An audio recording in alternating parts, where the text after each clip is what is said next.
Good afternoon, Putter. I'm Jesus here, joined with I need you. Cinco de Mayo is right around the corner. Hey, Andrew, do you know what Cinco de Mayo is? No. Yes. Well, I'm glad you asked. Cinco de Mayo is a celebration of Mexico's victory over the French Empire in 1862. Paul. Totally. Do you want to know more fun facts? Good. Here's Diego with more facts. Hello, Putter. Here's some Cinco de Mayo facts that you probably didn't know. Many will know Cinco de Mayo's festivities, but do they know why it's celebrated? For many, Cinco de Mayo was an improbable victory for the Mexican army against a much better equipped and militarily strong enemy.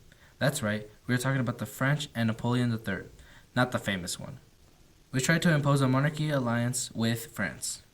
General Ignacio Zaragoza was, with the support of a militia, rushed to fortify the city of Puebla and against all odds won the battle. However, they lost the war. People with Mexican heritage in the United States are the largest minority in the country, which is why many identify with this day. Additionally, in the 1960s, Mexican-American activists popularized this day by promoting pride among Mexican Americans. In addition, the Good Neighbor policy greatly influenced the popularization of this day. As time went by, this celebration began to lose the true meaning and history of the Battle of Cinco de Mayo. It began to be commercialized with events, foods, decorations, products, etc. And many do not even know what Cinco de Mayo was. Although May 5th did not change the course of the war, it was a great victory for Mexico and was a symbol of resistance against an enemy bigger than them. This is why May 5th should be celebrated as it should, remembering what it was, how it happened, and who was there. The first picture is the 20th of July in 1810, Day of Independence of Colombia. Is the separation of Panama from Colombia. The one on the far right is Guatemala Revolution of 1944.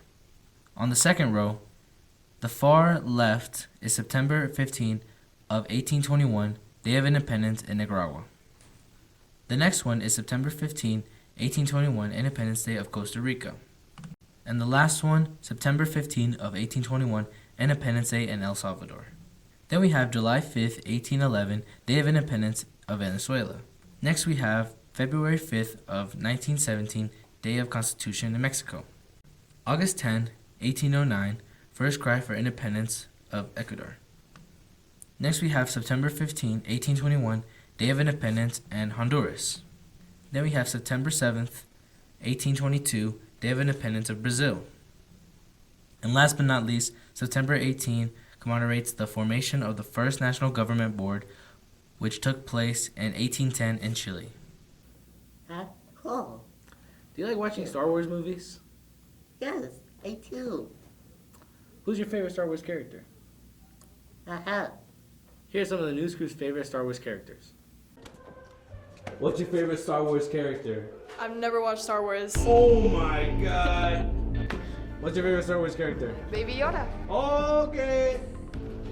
Who's your favorite Star Wars character? Chewbacca. Okay! Who's your favorite Star Wars character?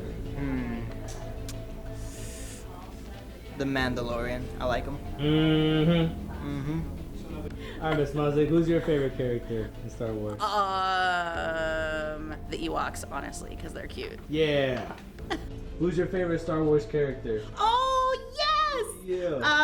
I love that you're asking me this question because there are so many. Can I do this by my Star Wars poster? Yeah. Because I am obsessed. Look at this. This is my Star Wars universe poster. And I'm going to point to my favorite character. Okay. Where are you? Han Solo. Oh, yeah. Oh, yeah. He's got a great character arc. I love the way he acts. I love everything about him. He's my favorite. Yeah. Good choice. Yep. Thank you. Yeah. Who's your favorite Star Wars character, Zeke? I got a lot. All right. Canon, legends, movies, shows, comics, books. Which Of all one? time. All time. Jar Jar Binks. I quit.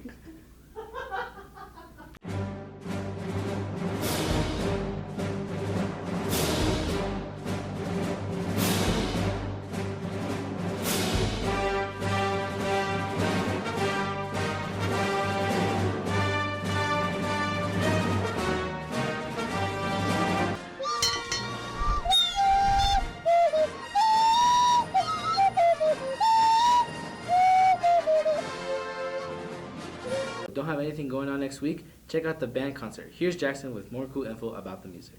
I'm Jackson Dean. I'm a junior here at Booter High School. What inspired me to start composing music, I guess, is kind of hard to say because it wasn't really one thing. I was raised in music. My whole family is very musical. My grandparents, they write music. Their stuff's on, all the streaming services and whatnot. My mom, she's very musical too. She doesn't write so much, but she's still very musically inclined.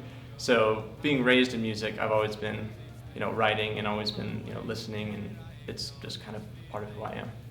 I would say the last couple of years have been, a lot. I've been writing a lot of music. Of course, there's this band piece, but I wrote a choir piece that Mr. Lanowski's working on, and a string quartet that Mr. Stuckey looked at. I have a song on Apple Music called If Only, or actually everywhere, but If Only. I've been writing music for a while, but I still have much more to learn. One of my favorite pieces of music I've written is probably the choir piece. This band piece is really cool, but the choir piece has, there's sentiment attached to it, to certain people, so that would probably be my favorite. Yeah, the choir piece is called We're Not Gone. I do plan on continuing this. I hope to go to college at some music school to study composition, and maybe get a job doing arrangements for people, or writing music for films, or independent little works, or still for myself. So any kind of capacity of writing music, I do plan on doing that for the foreseeable future. Welcome Home really made me feel this idea of like almost celebration and excitement for getting to a certain place. Not necessarily for me, but I kept having this visual of someone coming home after being away for so long, and that many years away from home can be, scary, especially when you're going back home. So, that feeling I have kind of attached to Welcome Home is this almost like this anxiety to get home, and this anticipation, but also this fear about like what's going to happen when I get there.